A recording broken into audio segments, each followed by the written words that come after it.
Kau di dalamku, tak usah ku cemas. Kau menghibur saat ku lemah, kau kuatku.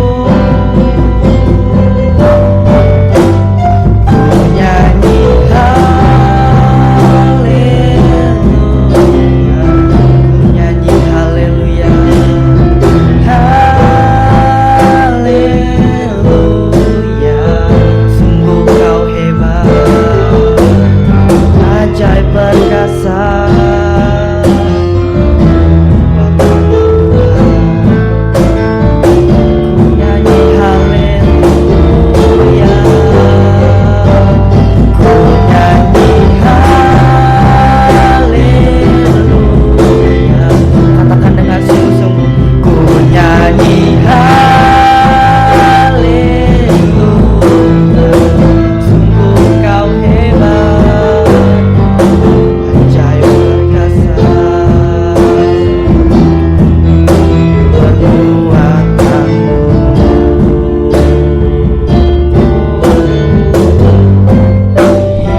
Hidupku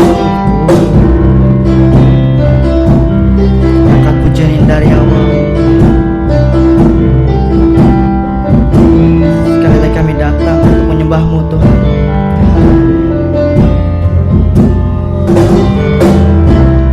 Bapakku datang menyembah-Mu,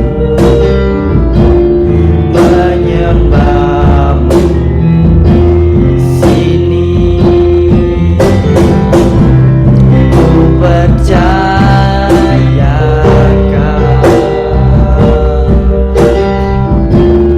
ada bagimu, tak usah ku takut, tak usah ku takut, sebab Kau sertaku. Tak usah ku bimbang, Kau di dalamku. Tak usah ku cemas, Kau menghibur saat ku lemah, Kau kuatku. Nyanyi haleluya, nyanyi haleluya, sungguh kau hebat, ajaib perkasa, perbuatanmu. Ku nyanyi haleluya, ku nyanyi haleluya,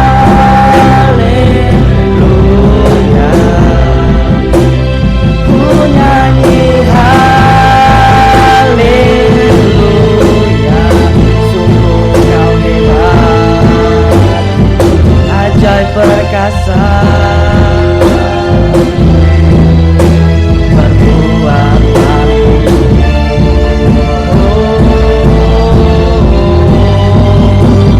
Ku nyanyi haleluya, ku nyanyi haleluya, sungguh kau hebat,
masih dalam hadirat Tuhan. Kita ingin sekali lagi menyembah Tuhan dengan sungguh-sungguh. Saya undang jemaat untuk sama-sama bangkit berdiri. Sebab hanya Tuhan Yesus lah yang setia bagi kita semua. Kasih-Nya besar bagi hidup kita. Dia memulihkan setiap jiwa-jiwa yang terluka. Dia memulihkan setiap jiwa-jiwa yang jatuh. Oleh karena itu kita mengucap syukur pada Tuhan. Kita masih boleh ada sampai saat ini, sebab Tuhan Yesus setia. Katakan Engkau Allah yang setia.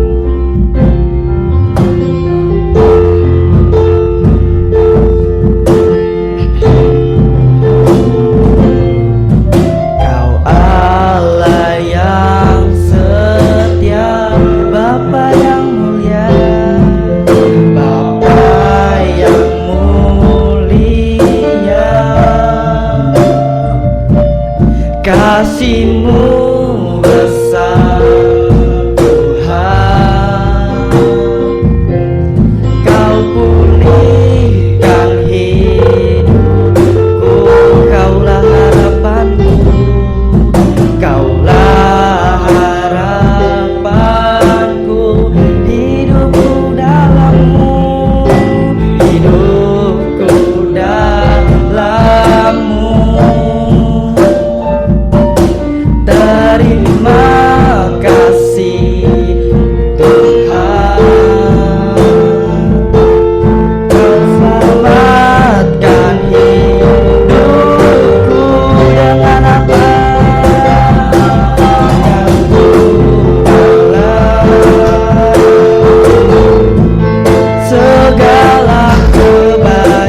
sekali lagi dengan setengah suara.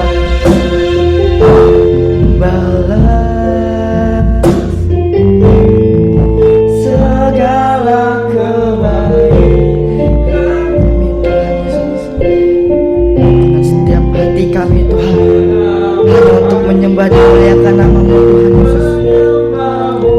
Kami bersyukur padamu Tuhan. Sekali lagi katakan dengan setengah suara. Dengan apakah ku amin Tuhan, ini setiap pujian penyembahan kami Tuhan Yesus. Berikan hati kami yang sungguh-sungguh menyembah-Mu Tuhan. Setiap anak-anak ini, setiap suara anak-anak untuk memuliakan nama-Mu Tuhan Yesus. Ku bersyukur padamu,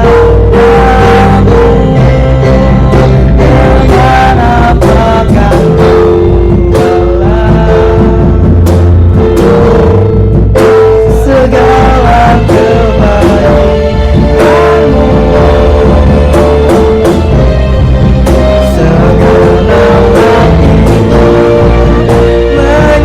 menyembah-Mu Yesus.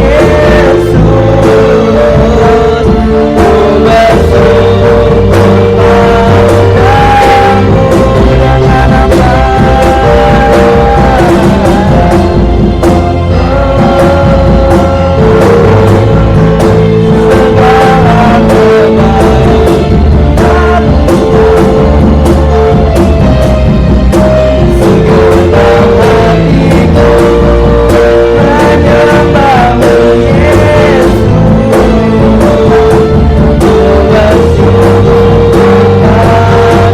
dengan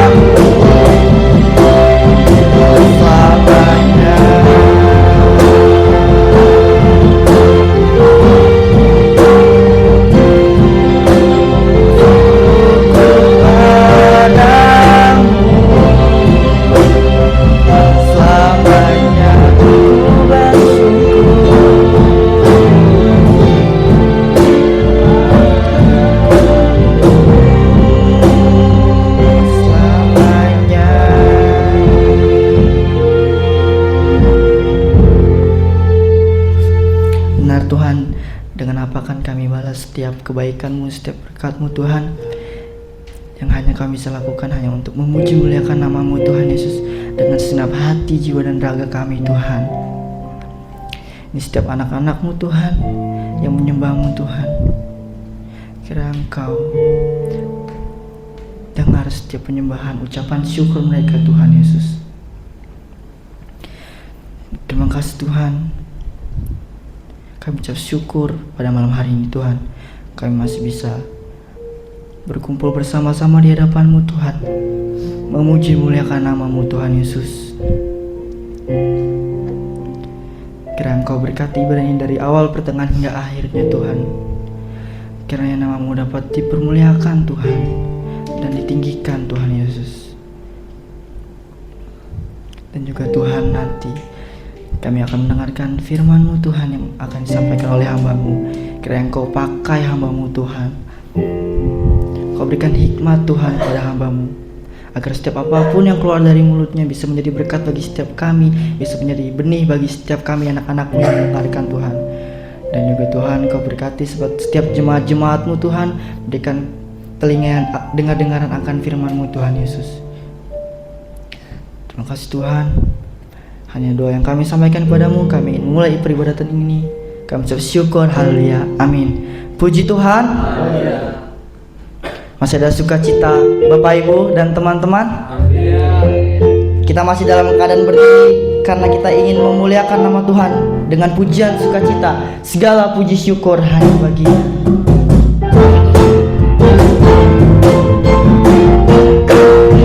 Sebab hanya Tuhan yang layak dipuji dan ditinggikan. Haleluya.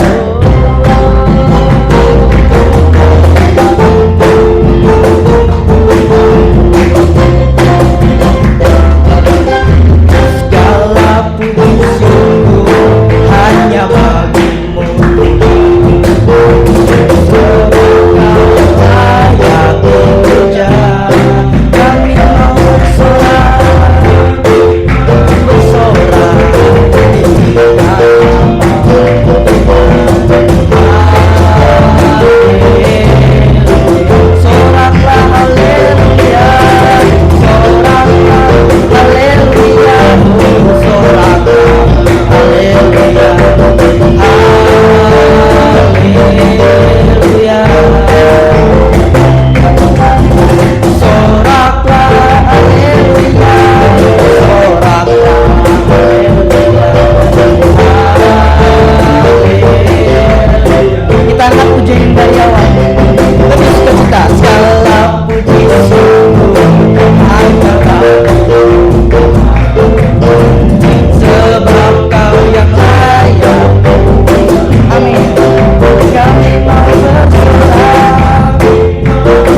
lagi mengangkat pujian sukacita bagi Tuhan. Dan nanti di akhir pujian kita akan bersatu dalam doa persembahan.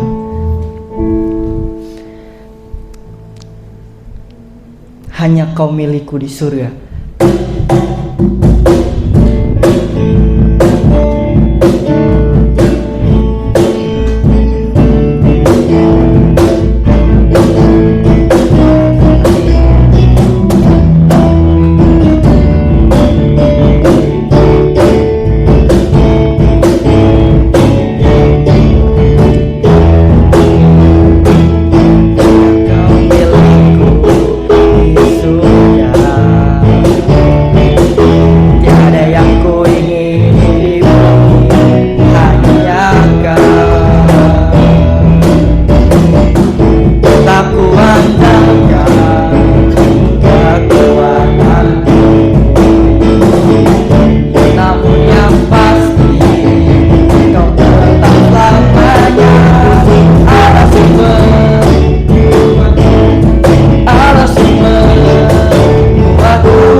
Syukur Tuhan, sebenarnya kami ingin anak-anak-Mu ingin memberikan setiap persembahan. Kiranya Engkau memberkati setiap tangan yang memberi maupun tidak memberi Tuhan. Kiranya Engkau berkati berlipat kali ganda Tuhan Yesus. Terima kasih Tuhan, kiranya setiap berkat yang Kau berikan pada anak-anak-Mu, mereka berikan kembali kepadamu Tuhan Yesus. Terima kasih Tuhan, hanya doa yang kami sampaikan kepadamu. Kami ucap syukur, haleluya, amin. Kita ingin mengumpulkan persembahan untuk petugas, dipersilakan. Kita ingin angkat pujian sekali lagi. Hanya Kau milikku di surga.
Diberikan, kiranya Tuhan Yesus membalas dan memberkati.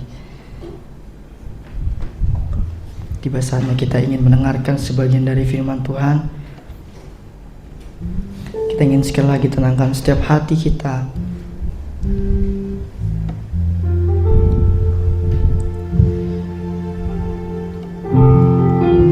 Kita ingin menyanyikan pujian bagi Tuhan dengan segenap hati dan jiwaku. Kami datang padamu Tuhan dengan kerinduan kami.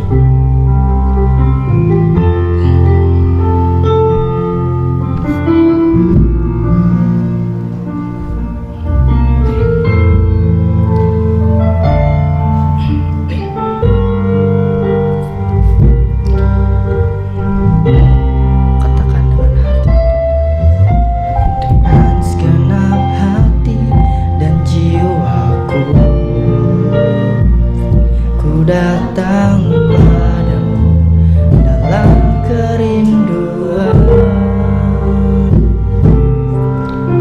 kasih-Mu yang sanggup mengubahku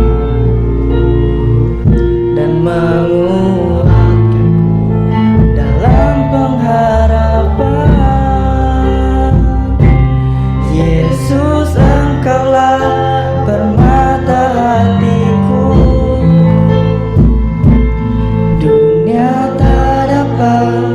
Menggantikan kemuliaan-Mu tercurah bagiku, menjadikanku indah dan semakin indah bagimu. Kita akan pujian dari awal dengan segenap hati dan jiwa. Kami datang dengan kerinduan,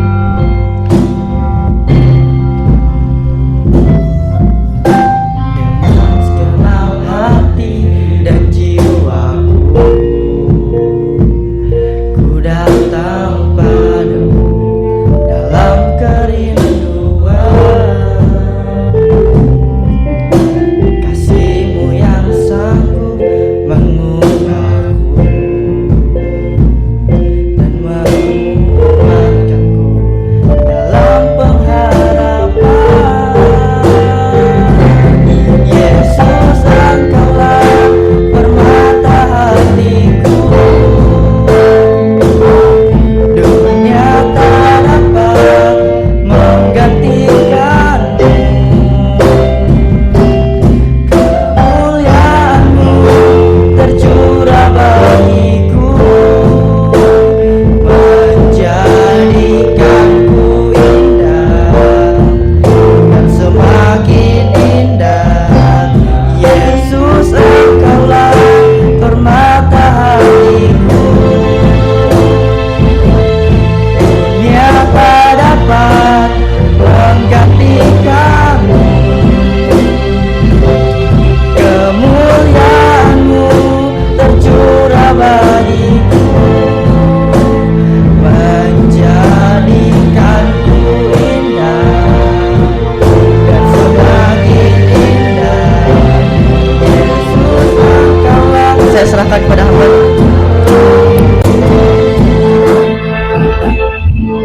Dia tak dapat menggantikan-Mu.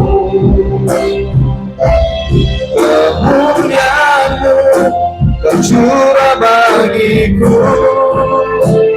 menjadikanku indah dan semakin indah bagiku.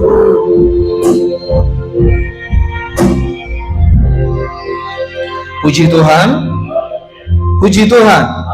Ya, Bapak Ibu Saudaraku yang terkasih dalam nama Tuhan Yesus Kristus, kita masih bersyukur kepada Tuhan.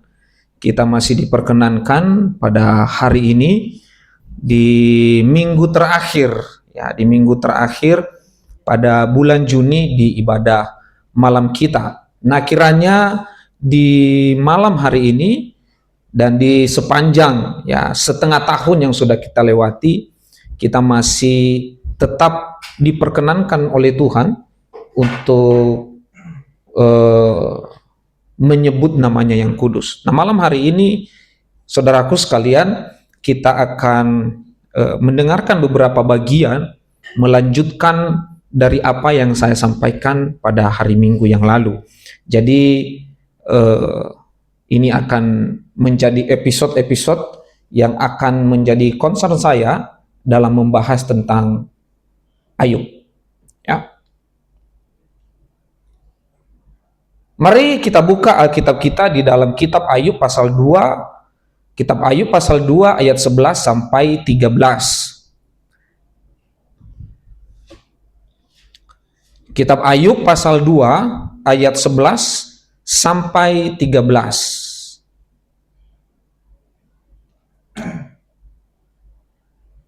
Amin. Amin. Ya. Kitab Ayub pasal 2 ayat 11 sampai yang ke-13. Kita akan membaca, atau saya akan membaca kepada Bapak Ibu sekalian, dan silakan memperhatikannya di dalam Alkitab masing-masing. Kitab Ayub pasal 2 ayat 11 sampai 13. Ketika ketiga sahabatnya Ayub mendengar kabar tentang segala malapetaka yang menimpa dia, maka datanglah mereka dari tempat masing-masing, yakni Elifas orang Teman dan Bildad orang Suah serta Zofar orang Naama. Mereka bersepakat untuk mengucapkan belasungkawa kepadanya dan menghibur dia. Ketika mereka memandang dari jauh, mereka tidak mengenalnya lagi. Lalu menangislah mereka dengan suara nyaring. Mereka mengoyak jubahnya dan menaburkan debu di kepala terhadap langit. Lalu mereka duduk bersama-sama dia di tanah selama 7 hari 7 malam. Seorang pun tidak mengucapkan sepatah kata kepadanya, karena mereka melihat bahwa sangat berat penderitaannya. Puji Tuhan. Hari ini kita akan berbicara tentang, Bapak Ibu, sahabat tetapi iblis. Ya, sahabat tetapi iblis. Kalau di zaman sekarang itu sahabat tapi setan gitu. Tetapi hari ini kita akan membahas tentang sahabat tapi iblis. Ya. Nah, Bapak Ibu Saudaraku sekalian, kalau kita berbicara tentang seorang sahabat, ya, kalau kita mau mendefinisikan tentang sahabat, kita pasti punya definisi masing-masing tentang sahabat. Ya. Orang mendefinisikan beberapa hal tentang sahabat. Sahabat itu adalah orang terdekat. Sahabat itu tempat curhat. Sahabat itu orang yang selalu mengerti, orang yang selalu memahami, orang yang selalu ada. Ya, orang yang selalu setia. Maka kebanyakan persahabatan antara laki-laki dan perempuan berakhir kepada hubungan yang erat dan berakhir kepada pacaran. Ya, percintaan. Ya. Nah, jadi Bapak Ibu Saudaraku sekalian, bahwa sahabat itu menjadi concern yang sangat diperhatikan oleh Alkitab. Bahkan hingga sampai pada Perjanjian Baru, sahabat itu terus dibicarakan, bahwa Yesus sendiri juga berbicara tentang sahabat. Bahkan bagi Yesus, definisi tentang sahabat itu berbeda dengan definisi sahabat yang dimaksudkan oleh dunia pada hari ini. Ya. Saya yakin bahwa Bapak Ibu Saudaraku, bahwa di dalam hati kita masing-masing punya definisi sahabat yang berbeda-beda. Saya punya definisi sahabat yang berbeda pastinya dari Bapak Ibu. Sampai hari ini saya punya sahabat, meskipun sudah tidak pernah bertemu lagi, meskipun sudah jarang bertemu lagi, tetapi kami masih punya status persahabatan. Ya. Nah, konteks dari apa yang kita baca adalah ketika penderitaan yang sudah dialami oleh Ayub, ketika Ayub sampai bangkrut, bahkan sampai sudah habis apa yang dia punya, maka teman-temannya Ayub, sahabat-sahabatnya Ayub, mendengar apa yang terjadi kepada Ayub. Sehingga teman-temannya datang dari berbagai tempat. Mereka datang untuk mengucapkan belasungkawa terhadap Ayub oleh karena penderitaan, oleh karena keadaan, oleh karena kesukaran dan kesulitan yang dialami oleh Ayub. Sehingga ada Elifas, ada Bildad, ada Zofar yang menjadi sahabat Ayub yang datang untuk menjenguk, untuk merasakan apa yang dirasakan oleh Ayub itu sendiri. Saya yakin bahwa persahabatan keempat orang ini adalah persahabatan yang sangat erat, yang mungkin saja orang lain tidak mampu mendefinisikan persahabatan mereka. Sehingga ketika Ayub jatuh, ketika Ayub bangkrut, ketika Ayub sudah tidak punya apa-apa, ketiga temannya ini, ketiga sahabatnya ini datang dengan sukarela tanpa undangan, dan mereka datang untuk merasakan penderitaan, kesulitan, dan sengsara yang sedang dialami oleh Ayub itu sendiri. Nah, oleh sebabnya, siapakah mereka? Siapakah Elifas? Siapakah Bildad? Lalu siapakah Zofar? Sehingga ini menjadi sebutan yang sangat difokuskan dalam kitab Ayub ini. Sehingga nama, kenapa tidak disingkat saja? Maka sahabat-sahabat Ayub datang. Bahkan ini menjadi sebutan, disebutkan secara spesifik. Maka teman-teman sahabat-sahabat Ayub, Elifas, Bildad, dan Zofar, bahkan nama tempat disebutkan. Ya, Elifas adalah orang Teman, dan Bildad orang Suah, dan Zofar adalah orang Naamah. Ini luar biasa. Secara spesifik itu disebutkan oleh kitab Ayub. Ya, tetapi saya tidak mau membahas itu hari ini. Tetapi saya mau mengatakan bahwa siapa sebenarnya orang-orang ini? Siapa Bildad? Siapa Elifas dan siapa Zoar? Nah, orang tidak ada data secara spesifik, tidak ada data secara eksplisit sebenarnya siapa Elifas ini dan siapa Bildad dan siapa Zofar. Tetapi dalam kitab-kitab kuno, ya, dalam kitab-kitab kuno kita harus mengetahui dulu Bapak Ibu bahwa kitab Ayub ini adalah kitab tertua dari segala kitab. Ya, 39 kitab Perjanjian Lama itu adalah kitab yang paling tertua, itu adalah kitab Ayub. Nah, maka pada tulisan-tulisan kitab-kitab kuno itu yang mengatakan bahwa Elifas itu adalah dimungkinkan orang tua dan bijaksana, gaya bicaranya penuh nasihat, seperti seorang penasihat rohani atau tetua. Kalau kita melihat nasihat-nasihat Elifas, itu sangat-sangat bijak sekali. Ya, itu sangat-sangat bijak sekali nasihatnya terhadap Ayub. Lalu siapa Bildad? Nah, sering menggunakan, ketika kita melihat perkataan-perkataan Bildad ini sering menggunakan tradisi-tradisi nenek moyang dalam argumennya kepada Ayub. Maka mungkin saja dimungkinkan bahwa Bildad ini seorang sarjana tradisi atau ahli hukum, atau sarjana kebudayaan, atau sarjana sejarawan si Bildad ini. Lalu Zofar itu orang Naamah ini adalah orang paling pedas, ya, paling pedas mulutnya si Zofar ini. Nah, paling tajam dan keras dalam perkataan. Mungkin seorang pendebat atau moralis yang mengandalkan logika dan hukum moral. Ya. Nah, jadi Bapak Ibu Saudaraku, bahwa Elifas dan Bildad ini, Zofar ini, ternyata orang-orang yang sangat berpendidikan. Orang-orang bijak, orang-orang ini. Ya, berbeda loh Bapak Ibu, orang bijak dengan kelihatan bijak. Ya, itu berbeda ya. Orang bijak dengan kelihatan bijak. Ya, jadi tidak sama itu. Tetapi orang-orang ini dalam data yang saya temukan, meskipun tidak ada data secara eksplisit, orang-orang ini adalah orang-orang bijak. Jadi sebenarnya Bapak Ibu bahwa Ayub ini punya circle yang bagus. Dia punya circle yang bagus. Dia punya persahabatan yang bagus. Dia punya teman-teman yang hebat-hebat. Dia punya teman yang mampu memberikan dia kekuatan, yang mampu memberikan dia nasihat, yang mampu memberikan dia posisi terangkat lebih tinggi.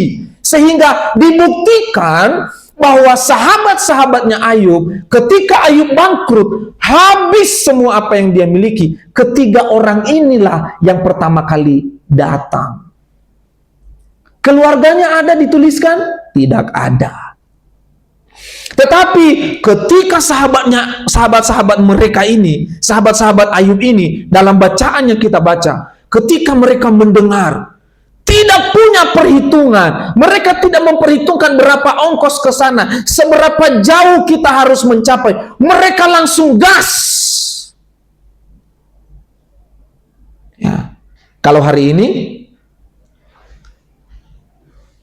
ya, kalau ada teman sahabat sakit, berapa ya ongkosnya ke sana? Jauh nggak sih? Bensinnya berapa? Tolnya berapa? Ya. Tetapi ngakunya sahabat. Kalau kita masih punya perhitungan seperti itu, berarti sebenarnya kita sedang tidak ada di dalam status seorang sahabat. Kita masih temenan. Kita masih temenan, tetapi kita bukan sahabat. Tetapi seorang sahabat, dia akan mengorbankan, dia akan melakukan apapun, hanya untuk apa? Demi sahabatnya. Kita mungkin mengetahui, Bapak Ibu Saudaraku sekalian, bahwa banyak teolog dan penafsir bahwa kitab Ayub ini adalah merupakan kitab yang sebenarnya pelaku-pelakunya ini tidak pernah terjadi. Tidak ada penulis yang pasti juga siapa penulis Ayub ini. Tetapi tiba-tiba ada Ayub ini.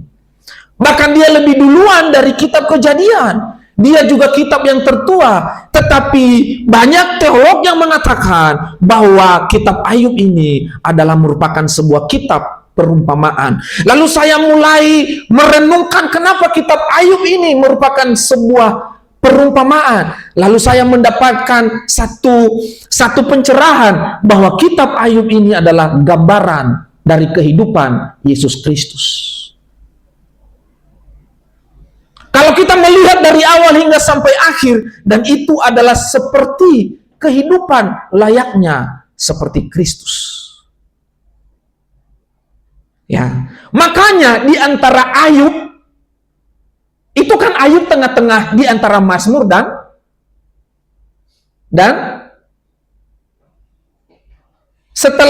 sebelum Ayub itu kan Mazmur. Sebelum Ayub, Mazmur atau apa? Sebentar. Ester, Mazmur, baru Amsal. Barulah ketiga berikutnya itu adalah ada kitab apa namanya kalau di dalam PL itu keempat kitab ini namanya kitab kitab puisi, iya Pak.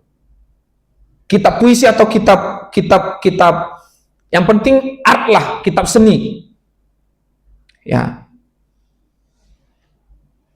Maka setelah Ayub itu maka tiga kitab berikutnya itu adalah kitab hikmat, kitab puisi, kitab nyanyian masuk dalam kategori itu.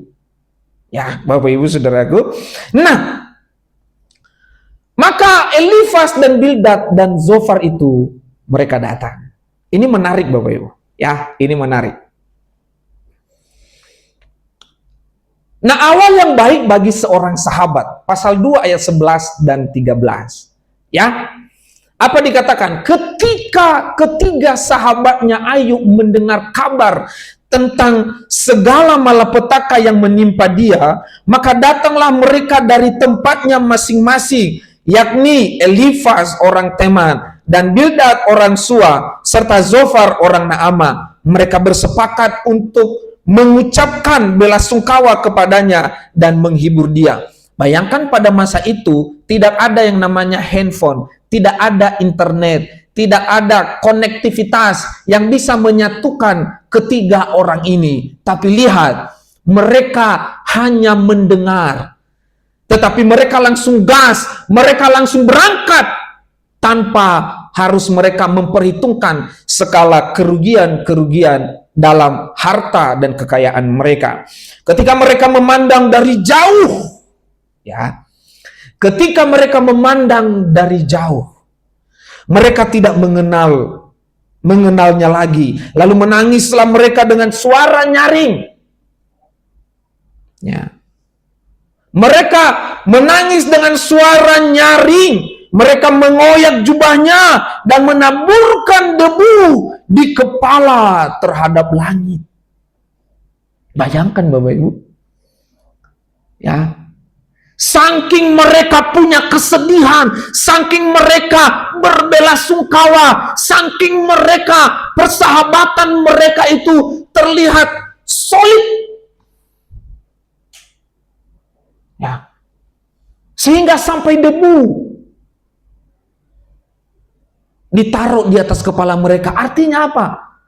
Mereka sudah merasa, aduh, Ayub ini sudah kehidupannya, penderitaannya buat mereka sudah tidak sanggup lagi. Kalau mereka ada di posisinya Ayub, mereka sudah tidak sanggup. Sampai debu ditaruh di atas kepala mereka sebagai lambang duka cita mereka terhadap kehidupan Ayub. Lalu mereka duduk bersama-sama dia di tanah 7 hari 7 malam. Seorang pun tidak mengucapkan sepatah kata kepadanya karena mereka melihat bahwa sangat berat penderitaannya.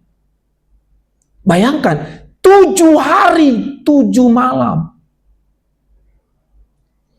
Mereka hanya terdiam, mereka hanya merenung. Tak ada satu kata pun terucap dari mulut mereka. Ya. Mereka hanya saling lihat-lihatan. Mungkin saja saling lihat-lihatan. Mereka selama 7 hari 7 malam itu mereka hanya terdiam. Saya tidak tahu apa yang sedang mereka pikirkan. Mungkin saja mereka berpikir bahwa bagaimana kita memulai pembicaraan, bagaimana kita berbicara dengan Ayub, bagaimana kita menyampaikan unek-unek hati kita kepada Ayub, bagaimana kita memberikan nasihat yang bijak kepada Ayub. Sehingga sampailah kepada 7 hari dan 7 malam. Tetapi kita harus tahu bahwa ini pertemanan yang sangat solid. Solidaritasnya luar biasa. Meskipun ada organisasi sekarang bahwa solidaritas Indonesia, meskipun juga di dalamnya tidak solid. Ya. Tetapi lihat orang-orang ini, mereka sangat solid. Ya. Jadi pronounce-nya harus jelas ya. Solid. Ya. Mereka sangat solid. Mereka duduk di bawah di tanah. Mereka duduk bersama-sama dan saling terdiam satu dengan yang lain, dan mereka tidak mengatakan apapun kepada Ayub. Kalau kita yang ada di posisi Elifas, Bildad dan Zofar, kira-kira kita seperti apa? Kamu yang ngomonglah. Terus sekalinya ngomong, ya. Tetapi ini solid. 7 hari, bayangkan full loh. 7 hari, 7 malam. Ya, Pak Guru punya teman yang seperti ini, Pak. Ya. 7 hari 7 malam, Pak. Solidaritas mereka luar biasa. Saya yakin bahwa keempat orang ini, ya, Elifas, Bildad, Zofar, dan Ayub ini sudah mengalami penderitaan dari nol. Tetapi ini dia. 7 hari dan 7 malam telah lewat. Solidaritas berubah menjadi perdebatan. Berubah semuanya.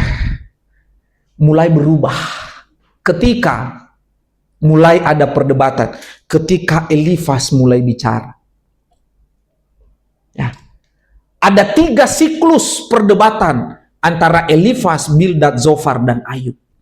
3 lawan 1. Ya, 3 lawan 1. Ya, maka solidaritas berubah jadi perdebatan dari pasal 4 sampai 27. Perdebatannya begitu panjang dan begitu alot.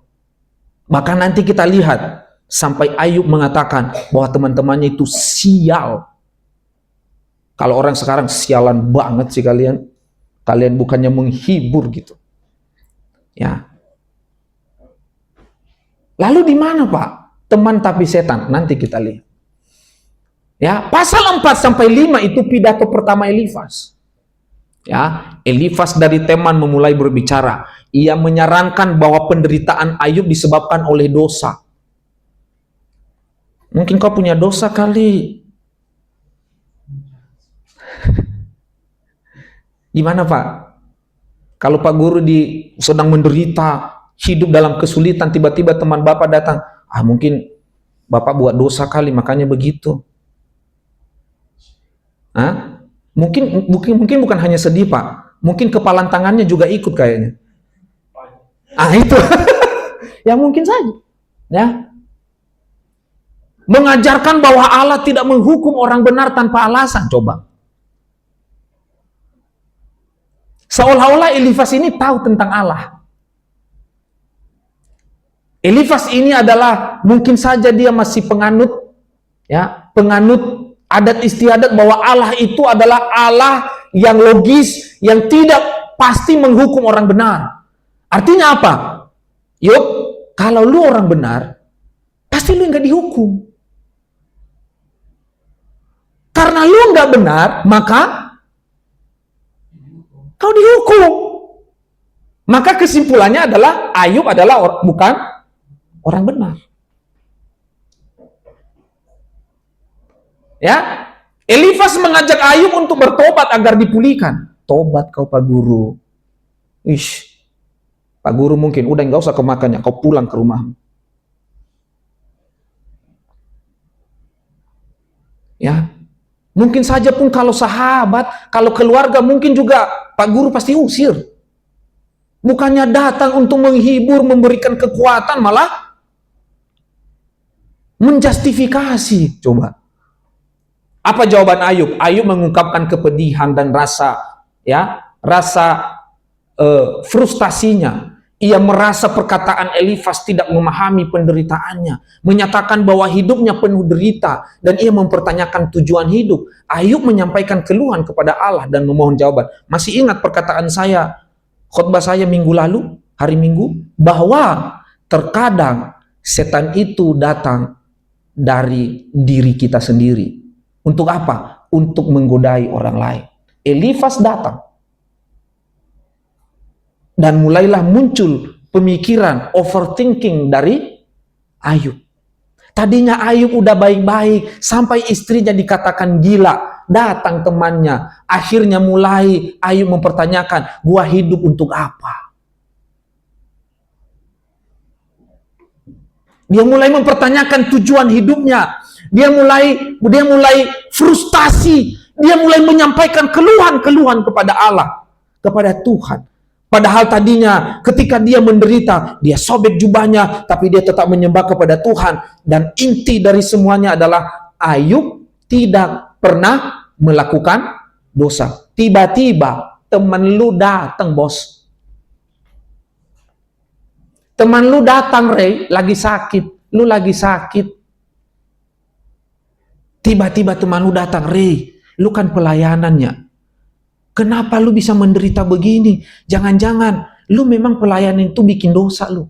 Coba, Re. Ya. Mungkin langsung di-split itu kepalanya itu. Ya. Ini siklus dialog pertama. Ya, tiba-tiba Elifas datang kan? Itu tadi giliran Elifas. Datang Bildad. Ya, datang Bildad. Bildad menegaskan bahwa Allah adil dan tidak membiarkan orang benar binasa. Ya. Menuduh anak-anak Ayub pasti berdosa. Coba. Di depan muka kita lagi sengsara, menderita, hidup sedang tidak baik-baik saja. Orang datang dan dia menjustifikasi anak kita yang sudah mati, meninggal. Yang 10 orang itu, tiba-tiba Bildad datang. Ya, Yub, ya mungkin saja anak-anak lu itu mati karena buat dosa. Kalau hari ini dibuat sama kita begitu. Yang udah mati pun dihakimi, coba. Ya. Bildad menyarankan Ayub untuk memohon belas kasihan Allah, coba. Mungkin mereka ini adalah pernyataan solidaritas mereka, tapi salah tempat, bos. Mereka salah tempat. Ya. Lalu Ayub menjawab mereka, ya. Datang Zofar. Ya, datang Zofar. Dia bilang apa? Zofar paling keras menyebut Ayub layak dihukum. Lebih berat. Harusnya mah nggak gini. Ya. Zofar menyatakan bahwa hikmat Allah tak terselami dan Ayub harus bertobat. Zofar menjanjikan pemulihan jika Ayub meninggalkan kejahatannya. Coba dulu kita pikir. Ada teman yang mengatakan, jahat banget lu Yub. Ya buktinya lu seperti ini gitu loh. Ya. Coba kalau kita hari ini, kalian yang tadi pelayanan di sini, dihakimi begitu. Apa yang akan kalian lakukan? Kira-kira dulu lah. Cobalah jujur dengan baik dulu. Coba dulu salah satu jujurlah. Ya. Sesahabat-sahabatnya pun pasti apa? Dipiting ya. Kau gitu ya. Gitu ya. Lalu pasal 12 dan 14 apa jawaban Ayub? Ayub mengecap anggapan para sahabatnya. Ya. Lalu menyatakan bahwa bahkan orang fasik bisa makmur. Ya. Lalu mengungkapkan kepahitan karena merasa Allah memperlakukannya sebagai musuh. Lalu ia merindukan keadilan dan kejelasan dari Allah. Jawaban-jawaban Ayub ini muncul karena apa? Karena apa? Karena sahabat-sahabatnya. Tadinya dia udah enak. Dia udah nyaman. Tetapi kehadiran orang lain akhirnya membuat dia malah semakin mempertanyakan posisinya.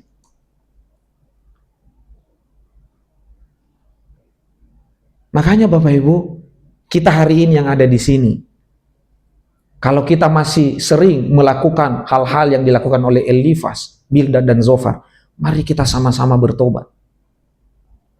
Jangan kita begitu gampang menghakimi orang.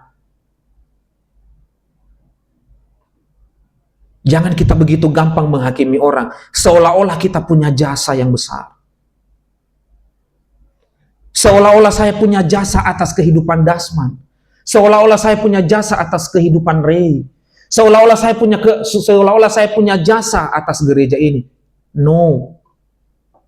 Saya nggak punya jasa sama sekali. Karena kenapa? Ketika saya merasa punya jasa dalam pelayanan ini, maka saya akan seperti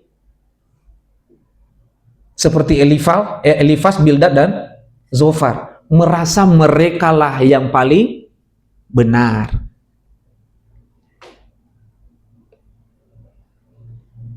Saya tidak punya jasa sama sekali. Enggak. Ya, Siklus dialog kedua, datang lagi Elifas.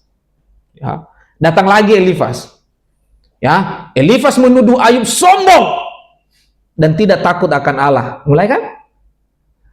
Ya, mulai. Ya, Elifas menggambarkan ciri-ciri orang fasik secara tidak langsung menuduh Ayub demikian. Apa yang dikatakan Ayub? Ayub menyebut sahabat-sahabatnya penghibur sialan. Ya, mengklaim dirinya tidak bersalah dan merasa ditinggalkan Allah. Lalu menyatakan harapan bahwa ada saksi di surga yang membelanya. Siklus dialog kedua, datang lagi Bildad. Ya, Bildad menggambarkan nasib mengerikan orang fasik seakan menyindir Ayub. Bildad menyiratkan bahwa Ayub sedang menuai akibat dosanya. Bayangkan Bapak Ibu. Solidaritasnya udah baik. Mereka nggak memperhitungkan apapun. Harta mereka korbankan. Persahabatan mereka tidak mau mengorbankan persahabatan mereka. Mendingan harta habis daripada persahabatan habis. Tapi solidaritas berubah menjadi perdebatan, berubah menjadi penghakiman. Yuk bertobat yuk, bisa yuk. Bisa yuk. Ya. Datang Zofar, ya. Semua nih ya, ini manusia ini suka ngomong gitu loh. Ya, suka ngomong ya. Menggambarkan kehancuran tepat bagi orang fasik. Perasaannya Dasman kalau dikatakan orang fasik, apa perasaan? Ya. Bahkan pendetamu sendirilah ngomong ke kamu orang fasik. Sakit hati kan? Mungkin aja besok kamu udah langsung pindah. Ah, ini pendeta nggak jadi berkat ini. Ya. Zofar menguatkan argumen bahwa penderitaan Ayub adalah akibat dosanya. Coba Bapak Ibu. Siklus ketiga, datang Elifas. Elifas ini doyan ngomong gitu loh. Ya. Menuduh Ayub secara eksplisit melakukan dosa sosial seperti menindas orang miskin. Padahal di pasal 1 ayat 1 apa yang dia katakan Dasman? Ada seorang laki-laki di tanah Uz bernama Ayub. Orang itu saleh dan jujur. Orang itu saleh. Mungkinkah orang saleh menindas orang? Hah? Terkecuali kalau dia pura-pura saleh. Seperti ada yang lagi viral itu di Instagram, di Facebook itu sampai ya, sudah pada lihat belum? Seorang pendeta karismatik. Ya. Udah lihat belum Pak Gom? Seorang pendeta karismatik, hari Minggu khotbahnya berapi-api, penyembahannya luar biasa, tapi di rumah istrinya dipukulin. Istrinya dipukulin, Pak. Pakai tongkat, disodok istrinya. Tapi pendeta, itu namanya pura-pura saleh. Ya. Elifas menasihati Ayub untuk kembali kepada Allah dan bertobat. Ya. Datang Bildad. Menekankan kemuliaan Allah dan ketidakberartian manusia, menyiratkan bahwa manusia mustahil benar di hadapan Allah. Ya, Bapak Ibu, di siklus yang ketiga Zofar sudah tidak berbicara. Bapak Ibu saudaraku sekalian, kalau kondisi-kondisi tersebut terjadi terhadap kita hari ini, saya yakin Bapak Ibu, ya, saya yakin bahwa sepertinya, ya, apalagi kalau misalnya orang gereja yang ngomong begitu kan, orang pelayanan, melayani Tuhan, tiba-tiba kita dijustifikasi sebagai orang berdosa, agar bertobat, agar ya bahwa kita ini orang fasik. Saya yakin minggu depan, minggu berikutnya, kira-kira Bapak Ibu berani datang nggak? Kalau Bapak Ibu akhirnya pulih dan kembali menjadi orang yang diperhitungkan, punya harta banyak, kira-kira Bapak Ibu akan datang ke gereja itu untuk mendukung pelayanannya? Ngapain gua datang ke situ? Waktu gua sakit, mereka menghakimi gua. Ngapain amat gua datang? Tetapi Ayub selalu mengatakan bahwa Allahku maha besar. Meskipun dia mempertanyakan posisinya, tetapi pada pasal-pasal berikut, akhirnya Ayub mengatakan bahwa hanya dari orang saja aku mendengar engkau. Artinya apa? Bahwa yang dikatakan sahabat-sahabatnya itu apa? Omong kosong. Tuhan tidak seperti yang dikatakan oleh sahabat-sahabatnya. Tuhan ternyata tidak seperti itu. Tuhan ternyata tidak seperti itu, ya. Maka sahabat yang berubah jadi iblis. Rian, baca Wahyu 12 ayat 10. Kenapa saya mengatakan bahwa sahabat tapi iblis? Wahyu pasal 12 ayat 10, apa yang dikatakan, Rian? Wahyu 12 ayat 10, dan aku mendengar suara yang nyaring di surga berkata, sekarang telah tiba keselamatan dan kuasa dan pemerintahan Allah kita, dan kekuasaan Dia yang diurapinya, karena telah dilemparkan ke bawah pendakwa saudara-saudara kita yang mendakwa mereka siang dan malam di hadapan Allah kita. Jadi iblis itu sifatnya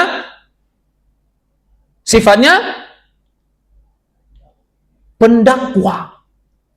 Elifas, Bildad, dan Zofar, mereka menjadi orang sahabat yang mendakwa Ayub. Seolah-olah mereka yang paling benar. Ayublah yang berdosa, sehingga Ayub harus bertobat.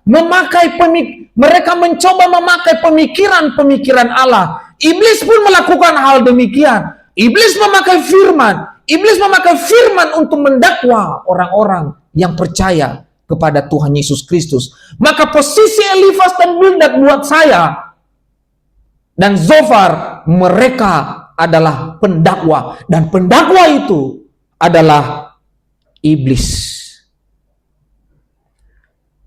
Akhirnya sahabat yang solidaritas menjadi sahabat tetapi iblis.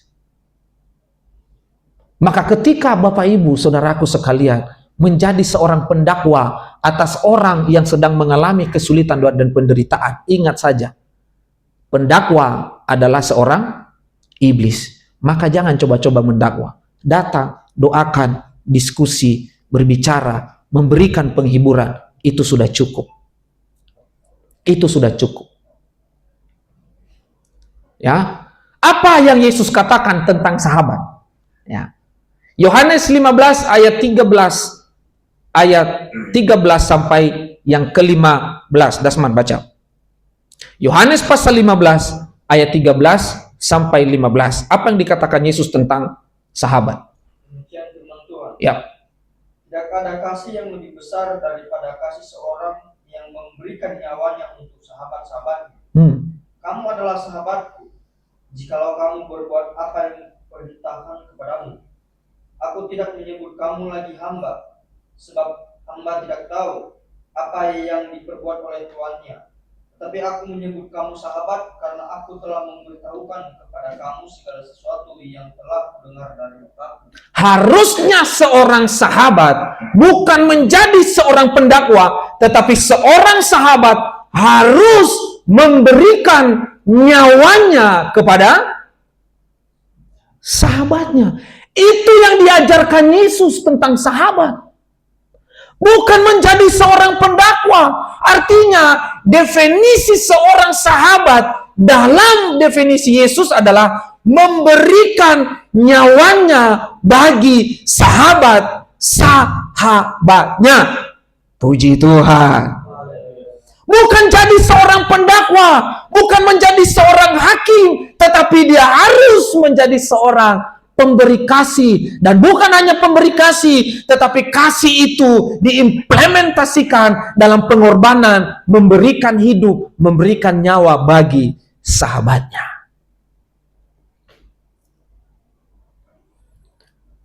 Maka gambaran cerita Ayub dalam kitab Ayub ini digenapi oleh Yesus di dalam perjanjian baru. Dan salah satu ini.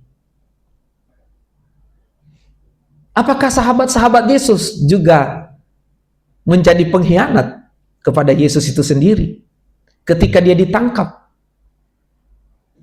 Ya. Siapa yang tinggal ketika Yesus ditangkap? Siapa yang tinggal? Bubarkan semua?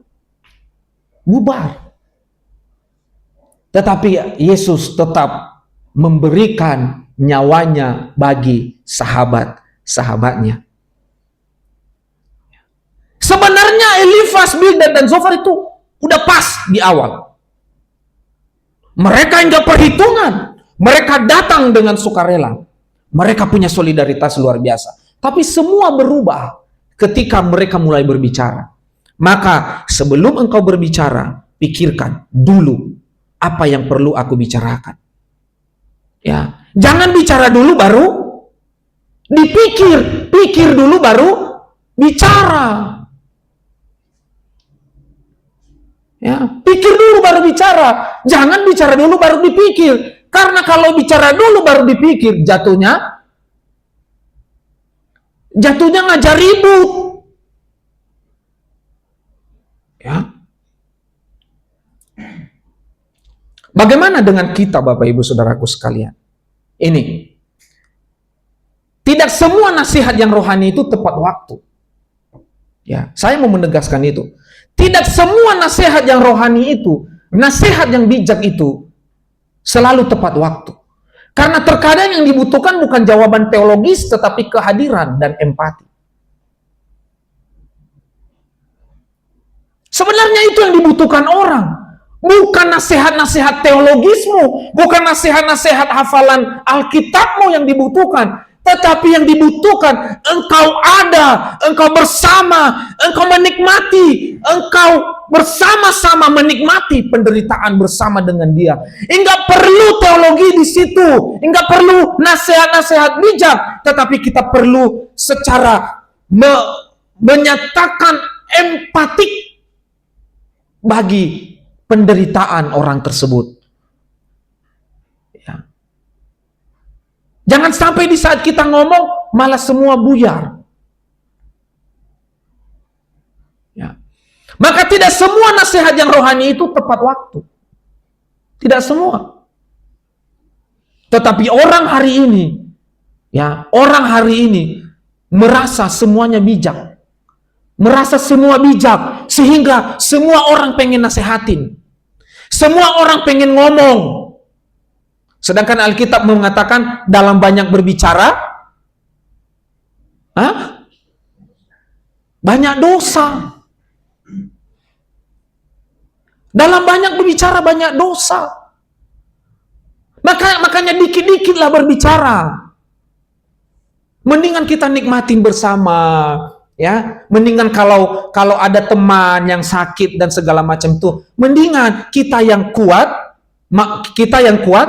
melayani. Ya. Misalnya Ray sakit misalnya kan. Ya, saya datang ke rumah, "Ray mau minum apa, Ray?" Ya. Kita datang ke rumah, jangan malah Ray-nya kita bikin kerja. Ya. Gitu loh. Mendingan kita nikmatin tuh sakitnya Ray itu bersama-sama gitu loh. Ya. Karena tidak semua nasihat-nasihat yang teologis dan bijak itu selalu tepat waktu. Tetapi terkadang malah nasihat teologis itu membuat akar pahit di dalam diri seseorang.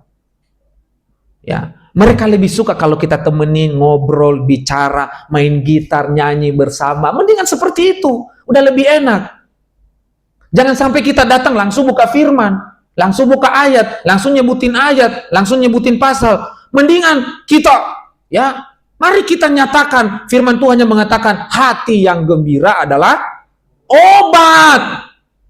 Kalau orang sakit udah gembira, barulah nanti nasihat masuk. Jangan dia belum gembira, lagi lemas, lagi lesu, lagi letih, datang firman Tuhan. Wah, gua lagi sakit, lu datang bawa firman. Mendingan kita datang. Gimana? Wah, masa sakit hati yang gembira adalah obat. Yuk main gitar, nyanyi, ya gitu ya. Mendingan kita ciptakan kebahagiaan atas orang yang sengsara itu. Ya. Karena tidak semua orang bahagia mendengar firman. Tetapi biasanya orang bahagia ketika kita menemani dan ikut merasakan apa yang dia rasakan. Puji Tuhan. Itulah yang dilakukan Yesus. Itulah yang dilakukan Tuhan kita Yesus Kristus. Ketika manusia menderita, dia datang dari surga itu, turun ke bumi. Enggak kucuk-kucuk dia datang, langsung bawa firman. Enggak. Karena firman itu dia sendiri. Ya, justru dia datang untuk menghibur, dia datang memberikan kekuatan, dia datang untuk membela. Itu yang dilakukan oleh Yesus. Maka seharusnya apa yang dilakukan Yesus menjadi perlakuan kita juga. Maka conclusion-nya adalah Tuhan telah mengangkat kita menjadi sahabat. Maka jadilah sahabat yang memberi hidup, bukan mencari hidup. Jadilah sahabat yang memberi hidup, bukan mencari. Elifas dan Bildad dan Zofar itu mencari hidup. Tobat kau Yub, kalau kau sembuhkan, minimal harta kita tidak kekurangan.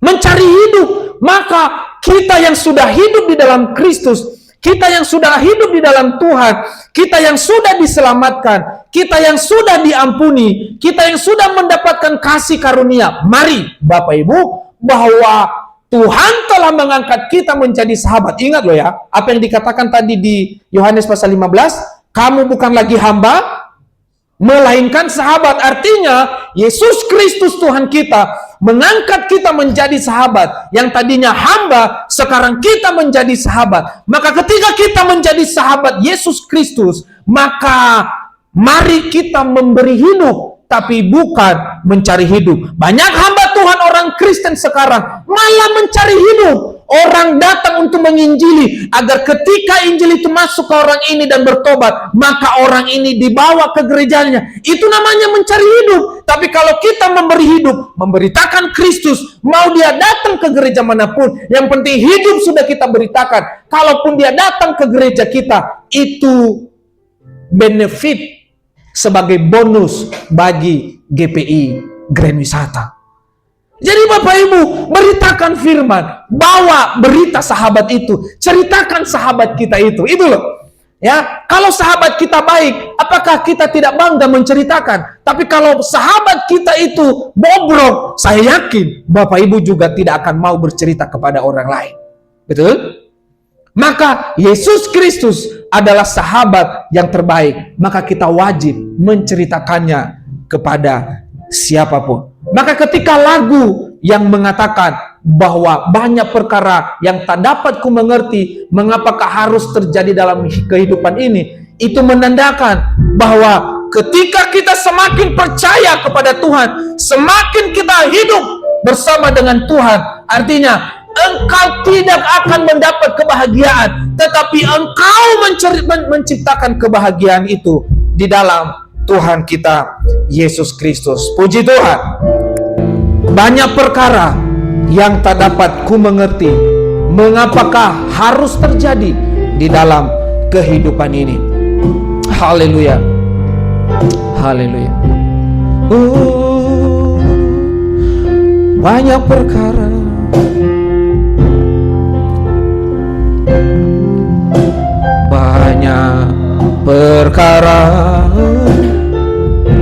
yang tak dapat ku mengerti,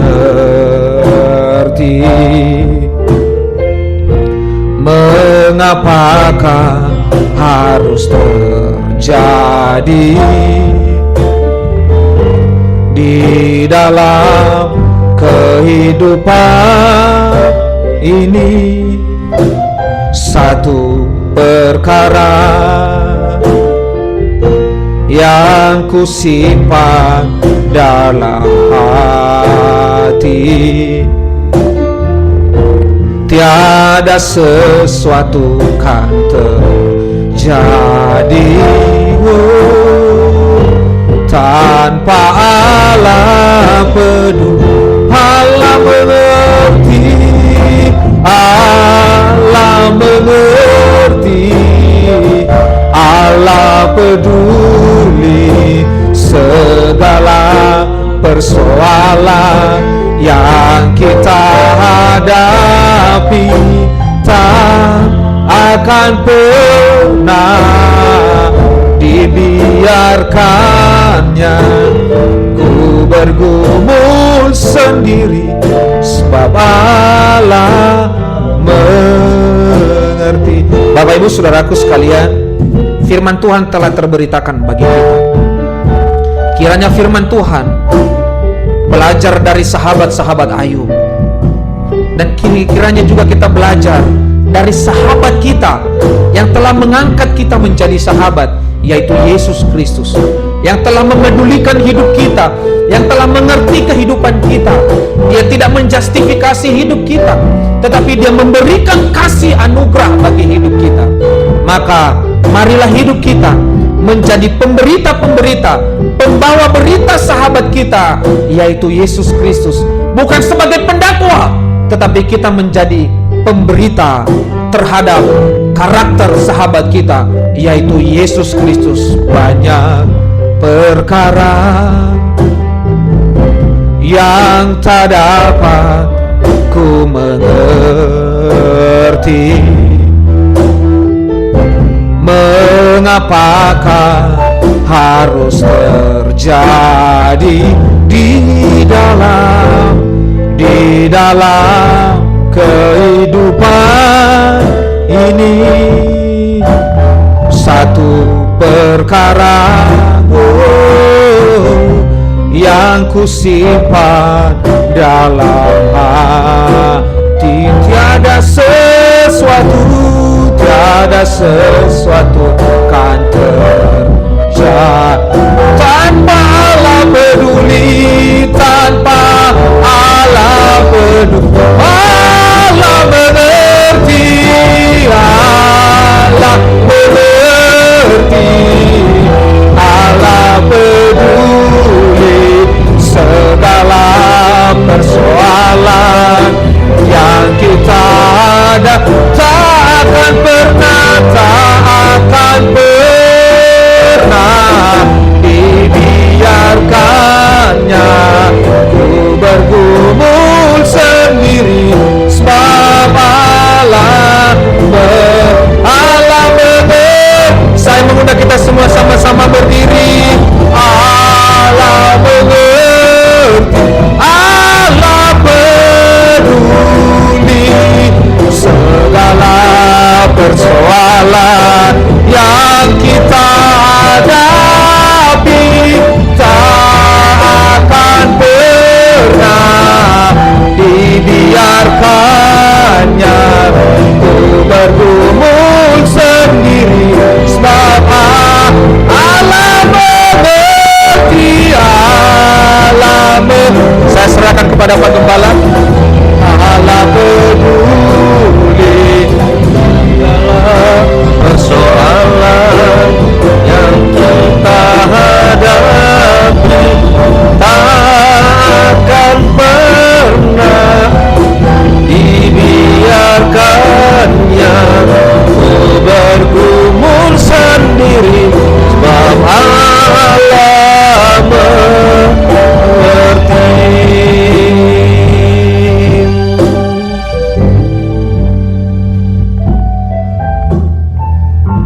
Tidak henti-hentinya kami mengucap syukur Tuhan di hadapan-Mu, di mana kami boleh melihat Tuhan dari sehari ke sehari Engkau selalu mendidik kami lewat firman-Mu Tuhan Yesus. Sungguh kami bersyukur malam hari ini, melalui ibadah kami, Engkau telah melawat kami melalui firman-Mu. Firman-Mu yang menyucikan kami, firman-Mu yang mengubahkan kami, firman-Mu yang semakin menguatkan kami, bahwa tiada pribadi yang sahabat sejati selain daripada Engkau Tuhan. Tiada di dunia ini Tuhan sahabat yang sejati yang melebihi daripada pribadi-Mu sendiri. Ketika kami menemukan sahabat kami dalam dunia ini pun, namun dalam titik tertentu mereka bisa mengkhianati kami, mereka bisa melemahkan kami, mereka bisa menjatuhkan kami. Sebagaimana sahabat-sahabat Ayub Tuhan Yesus, di tengah-tengah penderitaannya Tuhan, malah sahabat-sahabatnya melemahkannya, menghakiminya, mendebatnya, mendakwahnya Tuhan. Sungguh suatu sikap sahabat yang kurang baik, yang kurang terpuji Bapa. Tuhan Yesus, namun Engkau datang sebagai sahabat sejati bagi kami Tuhan. Kami percaya dan kami juga menyadari di setiap keadaan kami apapun, dalam kelemahan kami apapun, dalam kondisi terpuruk kami apapun Tuhan, kami percaya Engkau sebagai sahabat sejati kami, Engkau tidak pernah meninggalkan kami. Engkau selalu menyertai kami Tuhan. Dan buktinya Tuhan Yesus, sampai saat ini kami boleh ada sebagaimana kami ada di hadapan Tuhan, dalam keadaan kuat, dalam iman yang sehat, dalam ketangguhan iman kami Tuhan. Semuanya hanya oleh karena Tuhan. Terima kasih Tuhan, terima kasih. Engkau juga telah mengangkat kami sebagai sahabat yang sejati Tuhan, sahabat yang baik Tuhan. Tuhan, pakailah setiap kami supaya kami boleh menggambarkan seperti pribadi-Mu Tuhan, supaya Tuhan Yesus kami boleh meneladani sikap Kristus sebagai sahabat sejati bagi kami, supaya kami juga boleh menjadi penolong bagi setiap orang Tuhan Yesus lewat sikap kami, perkataan kami, tindak tanduk kami Tuhan. Jangan sampai keluar dari perkataan-perkataan kami kata-kata yang melemahkan, apalagi kata-kata yang mengutuk, tapi kiranya dari mulut kami keluar kata-kata yang memberkati Tuhan, kata-kata yang menguatkan orang lain. Kami boleh menyampaikan keselamatan kepada orang lain, memberikan hidup sebagaimana Engkau datang bagi kami Tuhan, memberikan hidup, memberikan kekuatan bagi kami. Tuhan, terima kasih Tuhan, terima kasih. Engkau teladan yang baik bagi kami Tuhan Yesus. Tiada teladan yang terbaik selain daripada Engkau Bapa. Sebaik-baiknya manusia Tuhan punya keterbatasan, punya kelemahan, tapi Engkau yang terbaik bagi kami Tuhan. Tidak ada alasan bagi kami untuk tidak meneladani Engkau Tuhan, dan tidak ada alasan bagi kami untuk tidak tunduk dan patuh kepada perintah-perintah-Mu juga Tuhan Yesus. Terima kasih Bapa, berkati hamba-Mu yang telah menjadi saluran berkat-Mu Tuhan. Urapi lebih luar biasa lagi Tuhan di dalam setiap pelayanannya. Berkati keluarganya, istri, anak-anak Tuhan. Kau berkati Tuhan Yesus.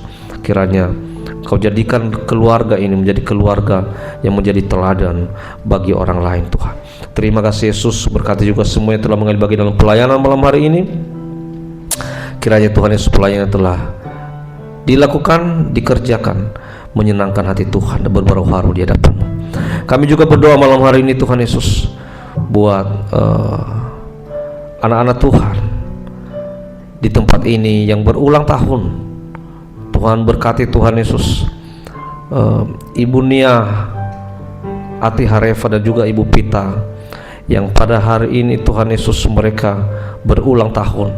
Engkau berkati Tuhan, berikan kesehatan, berikan panjang umur, dan urapi kehidupan mereka Tuhan Yesus. Pakailah mereka lebih luar biasa lagi dalam pelayanan. Pakailah mereka sebagai teladan dimanapun mereka berada. Engkau pakai mereka di dalam keluarga, di dalam lingkungan di mana mereka berada, di dalam pelayanan Tuhan Yesus. Dan juga Tuhan Yesus, Engkau pakai mereka menjadi saluran berkat-Mu, menjadi perpanjangan lidah-Mu Tuhan, untuk menyampaikan hal-hal yang baik, hal-hal yang benar kepada orang lain. Berikanlah mereka kesehatan Tuhan, baik kesehatan jasmani, terlebih kesehatan yang rohani Tuhan, agar mereka boleh bertumbuh sehat sempurna di dalam kerohanian mereka. Jadi kalau mereka menjadi pribadi-pribadi yang semakin tangguh dan kuat di dalam iman kepada Kristus.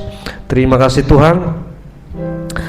Demikian juga Tuhan Yesus, kami berdoa juga Tuhan Yesus malam hari ini buat hamba-Mu Ibu Gembala yang malam ini Tuhan sedang mengikuti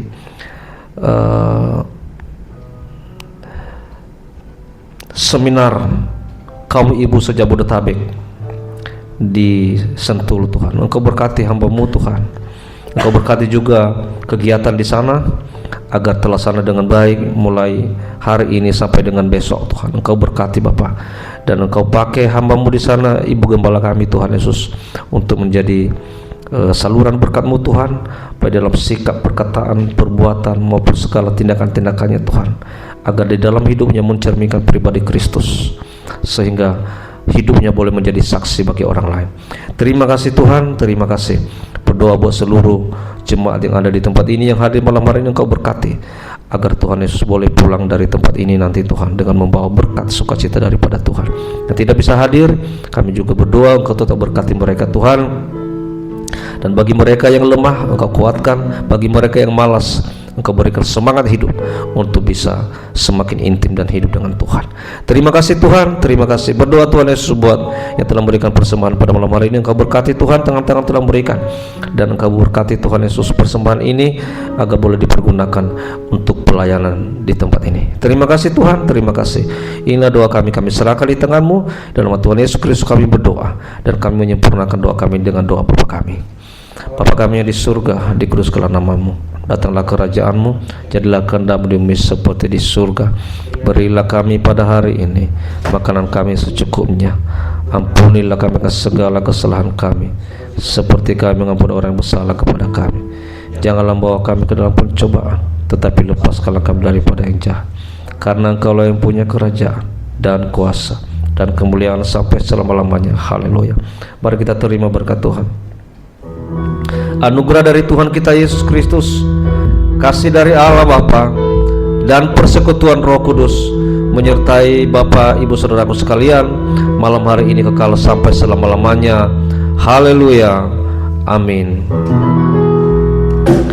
Bapa, terima kasih.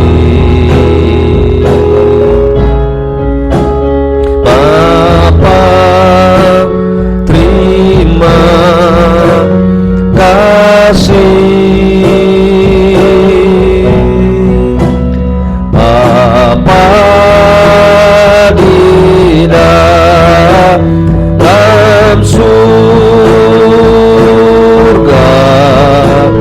ku berterima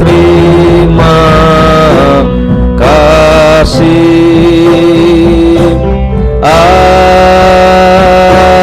Amin. Shalom. Puji Tuhan, Tuhan Yesus berkati. Silakan duduk.